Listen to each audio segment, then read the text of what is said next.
Hello guys, welcome to my channel the velocity. मेरा नाम है रोहन और आज मैं आपको बताने वाला हूं कि अगर आपका बजट 6 लाख तक का है तो आपके पास कौन कौन से कार ऑप्शंस उसमें अवेलेबल हैं। मैं आपको उसमें कार का नाम बताने वाला हूं, उसका इंजन की कैपेसिटी, सीसी, डिस्प्लेसमेंट जो भी आप कहना चाहिए वो बताने वाला हूं एंड उसका पावर पहले बताने वाला हूं। फर्स्ट ऑप्शन है टाटा टियागो, जिसका इंजन है 1200 सीसी का, इसकी पावर है 84 bhp। दूसरा ऑप्शन रेनॉ क्विड, जिसका इंजन है आपका 1000 सीसी का और पावर है 67 bhp। तीसरा ऑप्शन है आपका मारुति वैगनार, जिसका इंजन है 1200 सीसी का और पावर है 81 bhp। चौथा ऑप्शन है आपका मारुति ऑल्टो 800, जिसका इंजन है 800 सीसी का और पावर है 40 bhp। पांचवा ऑप्शन है आपका रेनॉ ट्राइबर का, जिसका इंजन है 1000 सीसी का और पावर है 72 bhp।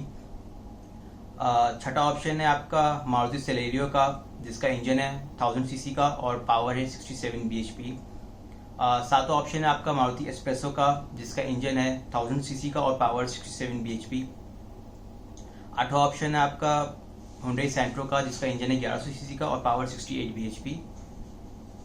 नौवां ऑप्शन है आपका डैटसन रेडिगो का, जिसका इंजन है 1000 सीसी का और पावर 67 bhp। फिर आपका मारुति इग्निस है, जिसका इंजन है 1200 सीसी का, पावर है 81 bhp। फिर आपका मारुति इको, जिसका इंजन है 1200 सीसी का और पावर है 61 bhp। और फिर आपका डैटसन गो, जिसका इंजन है 1200 सीसी का, पावर 76 bhp। फिर आपका डैटसन गो प्लस, जिसका इंजन है 1200 सीसी का और पावर 76 bhp। हम स्टार्ट करते हैं टाटा टियागो से, जिसका इंजन है 1200 सीसी का और पावर है 84 bhp। ये मेरी रिकमेंडेशन की लिस्ट में फर्स्ट रहेगी कि अगर आपको बजट 6 लाख तक का है तो, और आप कोई कार खरीद रहे हैं, फर्स्ट कार या कोई भी कार, अगर आपका बजट 6 लाख तक का है तो टाटा टियागो का एक्सटी वेरिएंट आपके बजट में आ जाएगा, जिसकी ऑन रोड प्राइस आपको पड़ेगी अराउंड 6 लाख to 6,10,000। और हाँ, मैं यहाँ पे ऑन रोड प्राइस के बारे में बात करूँगा कि एट द एंड आपका जो बजट है और जो आपको प्राइस पे करना है वो ऑन रोड प्राइस पे करना है, एक शोरूम नहीं, पूरा आपको ऑन रोड प्राइस पे करना है। टाटा टियागो का बेस्ट पार्ट मुझे लगता है उसके लुक्स वैसे भी सब्जेक्टिव है, बट इन जितने भी ऑप्शंस है उसमें मेरे को टाटा टियागो का लुक्स बेस्ट लगता है। सेकंड है इसकी बिल्ड क्वालिटी, सेफ्टी। जितने भी मैंने आपको नाम अभी गिनवाए हैं, इसमें बिल्ड क्वालिटी टियागो की सबसे बेस्ट है। थर्ड पॉइंट अगर आप कंसिडर करना चाहें तो आप कर सकते हैं कि टाटा एक इंडियन कंपनी है, तो अगर आप चाहें तो आप एक इंडियन कंपनी कार लेना चाहें तो टाटा की कार। एंड नो डाउट आजकल टाटा की कार्स रिफाइनमेंट के मामले में, एक्सटीरियर्स के मामले में, इंटीरियर्स के मामले में बहुत ही बेहतर हो चुकी हैं। इसका सिर्फ एक डाउन साइड ये है कि इसकी टाटा की आफ्टर सेल्स सर्विस अभी भी उतनी अप टू द मार्क नहीं है अपने कॉम्पिटिशन से। मैं आपको यही रिकमेंड करूंगा कि अगर आप किसी बड़े सिटी में रहते हैं तो आपको कोई टेंशन नहीं है, वहाँ पे बहुत सारे टाटा की डीलरशिप्स होंगे, उनमें से आप देख सकते हैं कि कौन से बेस्ट है। एंड वो आप देख सकते हैं कि आपके आसपास रिलेटिव्स, फ्रेंड्स, कलीग्स में से जिनके पास भी टाटा कार्स है, आप उनके एक्सपीरियंस से चीज़ जान सकते हैं कि कौन सा डीलरशिप बेस्ट है सर्विस कराने के लिए। बट अगर आप किसी छोटे टाउन में, किसी छोटे जगह रहते हैं और वहाँ पे एक ही डीलरशिप है एंड उसके रिव्यूज़ अच्छे नहीं हैं टाटा के आफ्टर सेल्स सर्विस के, तो फिर मैं आपको रिकमेंड करूँगा कि फिर आप टियागो के लिए ना जाएं। Okay, my first choice is Tata Tiago. अगर आपके आसपास का जो डीलरशिप नेटवर्क है टाटा टियागो का, मतलब आई मीन टाटा का, वो अच्छा हो, उसके सर्विस रिव्यूज़ अच्छे हों, क्योंकि एट द एंड अगर आप कार लेने का प्रोसेस तो 15 डेज का होता है शोरूम का, बट उसके बाद आप जितना टाइम भी कार रखते हैं आपको सर्विस सेंटर वालों से ही डील करना पड़ता है। दूसरा ऑप्शन इसमें जो रेनॉ क्विड का है वो मैं कंसिडर नहीं करूँगा, क्योंकि रेनॉ की वैसे भी इंडिया में सेल्स कम है, तो अभी हम बोल भी नहीं सकते कि रेनॉ इंडिया में अपना सेल्स नेटवर्क या अपने ऑपरेशंस जारी रखेगी या बंद कर देगी, तो मैं आपको रेनॉ क्विड नहीं रिकमेंड करूँगा इसलिए। तीसरा ऑप्शन है मारुति वैगनार। पर्सनली मुझे मारुति वैगनार के लुक्स बिल्कुल भी नहीं पसंद है, ये बहुत ही बॉक्सी टाइप कार लगती है। मैं इसको रिकमेंड नहीं कर रहा हूँ। इसको रिकमेंड ना करने का एक और रीज़न ये है कि मारुति कुछ टाइम पहले तक अपने सर्विस के लिए जाना जाता था कि उसकी सर्विस पॉकेट फ्रेंडली होती थी एंड अच्छी मानी जाती थी, बट आज के टाइम में भी सबसे स्ट्रॉन्ग सर्विस नेटवर्क मारुति का ही है।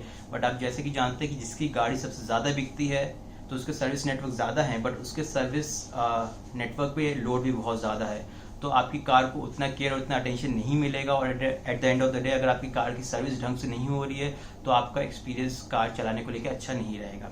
इसलिए मैं मारुति वैगनार बिल्कुल भी रिकमेंड नहीं कर रहा हूँ। एक तो लुक्स, दूसरा सर्विस। फिर मारुति ऑल्टो 800, ये आपके बजट में आएगी, बट ऑब्वियसली आपका जब बजट 6 लाख तक का है तो आपको इसमें 1200 सीसी 1100 सीसी कार मिल रही है, तो आप एक 800 सीसी कार की तरफ तो नहीं जाना चाहेंगे, ना स्पेस वाइज ना इंजन वाइज। ये आपके बजट के हिसाब से बहुत ही सस्ती है। फिर रेनॉ ट्राइबर है, इसको भी मैं रिकमेंड नहीं करूंगा, क्योंकि रेनॉ का बता नहीं सकती कंपनी इंडिया में कब तक रहेगी नहीं रहेगी। एंड इनकी डीलरशिप नेटवर्क भी आप जानते हैं अब इतने स्ट्रॉन्ग नहीं है। आपको बड़े बड़े सिटीज़ में 1 से 2 डीलरशिप मिलती है, एंड हो सकता है कि सर्विस सेंटर आपके घर से 25 किलोमीटर दूर भी हो। तो रेनॉ की कार मैं आपको रिकमेंड नहीं करूँगा। फिर आती है मारुति सेलेरियो। मारुति सेलेरियो भी मारुति की कार है, बट दिखने में अच्छी है compare to WagonR and Ignis, बहुत अच्छी है। और ये कार मैं आपको तभी लेने को रिकमेंड करूंगा अगर आप सीएनजी ऑप्शन देखना चाह रहे हो। तो अगर आप अंडर 6 लाख लेना चाह रहे हो सीएनजी ऑप्शन, तो फिर मैं आपको रिकमेंड करूंगा कि आप मारुति सेलेरियो के लिए जा सकते हैं। फिर आती है आपकी मारुति एस्प्रेसो। अभी मारुति इस कार को मिनी एसयूवी बोलता है। अब मुझे ये नहीं समझ में आती किस डायरेक्शन से एसयूवी लगती है, बट मैं तो बिल्कुल भी इस कार के फेवर में नहीं हूँ। मुझे देखने से भी अच्छी लगती है, एंड वही सेम मारुति के सर्विस का प्रॉब्लम। एंड फिर आती है हुंडई सेंट्रो। सो हुंडई अपने कार की इंजन रिफाइनमेंट के लिए जानी जाती है, इंटीरियर क्वालिटी के लिए जानी जाती है, एंड जितने भी मैंने नाम लिए हैं जितने भी कंपनीज इसमें हैं, इसमें सबसे best after sale service Hyundai की है। सो अगर आपको एकदम पीस ऑफ माइंड चाहिए है कि आपको अच्छी सर्विस मिलती रहे, आपका एक्सपीरियंस अच्छा रहे कार को लेके, तो फिर मैं आपको सेकेंड नंबर पे हुंडई सेंट्रो रिकमेंड करूँगा। फिर डैटसन रेडिको। एंड डैटसन के साथ भी वही प्रॉब्लम है जैसे रेनॉ जैसा है कि उसका सर्विस नेटवर्क का इशू है, उसकी डीलरशिप नेटवर्क बहुत कम है, कंपनी इंडिया में रहेगी नहीं रहेगी क्योंकि उसका सेल्स फिगर बहुत डाउन जा रहा है। मारुति इग्निस एक्चुअली इस लिस्ट में है, कार ठीक है, बट आपके बजट में इस कार का सिर्फ बेस मॉडल आएगा, बट बेस मॉडल में इस कार को लेने की रिकमेंड नहीं करूँगा, क्योंकि बेस मॉडल में आपको शायद इसमें आपको पावर स्टीयरिंग भी नहीं मिलती बेस मॉडल में, एंड म्यूजिक सिस्टम अलग से लगवाओ तो वो अलग खर्चा वगैरह। तो मैं इसलिए इस कार को मैं लिस्ट में है, क्योंकि ये आपके बजट में फॉल कर रहा था इसके base model, but base model मैं लेने को रिकमेंड नहीं करूँगा। मारुति इको भी है इसमें, बट ये तो एक वैन टाइप कार है, 5 सीटर 7 सीटर में आती है। अगर आपको कोई कमर्शियल यूज़ के लिए चाहिए तो ही लोग लेते हैं आजकल। डैटसन गो, फिर डैटसन गो प्लस, इनके साथ वही प्रॉब्लम है डैटसन का, वो है सर्विस नेटवर्क इशू और डीलरशिप नेटवर्क नहीं है इसके कम। सो अगर मैं आपको कंक्लूजन बोलूँ तो मेरी फर्स्ट चॉइस है टाटा टियागो।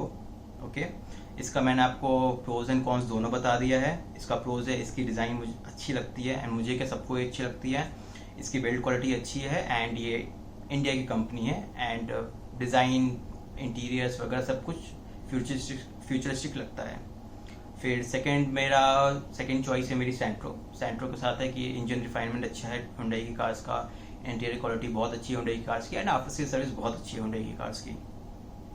एंड थर्ड मेरा, अगर आप सीएनजी, आप पेट्रोल नहीं आप सीएनजी लेना चाहते हो, तो थर्ड मेरा फिर आपको रिकमेंडेशन रहेगा सेलेरियो। सो अगर आप पेट्रोल कार देख रहे हैं तो फर्स्ट टियागो, सेकंड आपका सेंट्रो, एंड अगर आप सीएनजी ऑप्शन देख रहे हैं तो सेलेरियो फिर आपके लिए बेस्ट है। सेंट्रो में भी सीएनजी ऑप्शन आता है, बट फिर वो आपके बजट से ऊपर चली जाएगी। सो एंड मैं आपको ये रिकमेंड करूंगा कि अगर आप कोई कार ले रहे हो तो आप उस कार को पर्सनली टेस्ट ड्राइव करें शोरूम में। आप मारुति की शोरूम में जाए, हुंडई की शोरूम में जाए, टाटा की शोरूम में जाए, इवन आप रेनॉ की शोरूम में भी जाए और डैटसन की भी शोरूम में जाए, आप पर्सनली सब कार को टेस्ट ड्राइव करके देखें, क्योंकि एट द एंड वो कार चलाना आपको है, मुझे नहीं। आपको जिस कार में सबसे अच्छा फील आता है, इंटीरियर्स अच्छे लगते हैं, कंफर्टेबल लगती है, आप वो कार लें। मैं आपको सिर्फ एक हेल्प करने की कोशिश करता हूँ और मैं आपको बताने की कोशिश करता हूँ कि आपके पास कौन कौन से ऑप्शंस अवेलेबल हैं। एंड जो भी कंपनी की कार लें उसके आसपास जो भी डीलरशिप नेटवर्क है सर्विस का, उसका रिव्यू ले लें। अगर आपके रिलेटिव्स में, फ्रेंड्स में, कलीग्स में कोई भी उस कंपनी की कार यूज़ करता है तो, क्योंकि आप कोई भी कार लेंगे आप उसको 3 साल 5 साल 7 साल 8 साल रखेंगे, तो आपको हर बार, हर साल, हर 10,000 किलोमीटर, हर 6 महीने किलोमीटर, जैसी भी सर्विस इंटरवल है कार का, आपको सर्विस नेटवर्क के पास, डीलरशिप के पास जाना पड़ेगा। तो वो एक्सपीरियंस आपको मायने रखता है। ओके, सो आई होप इस वीडियो से आपको थोड़ी हेल्प मिले। Okay, signing off.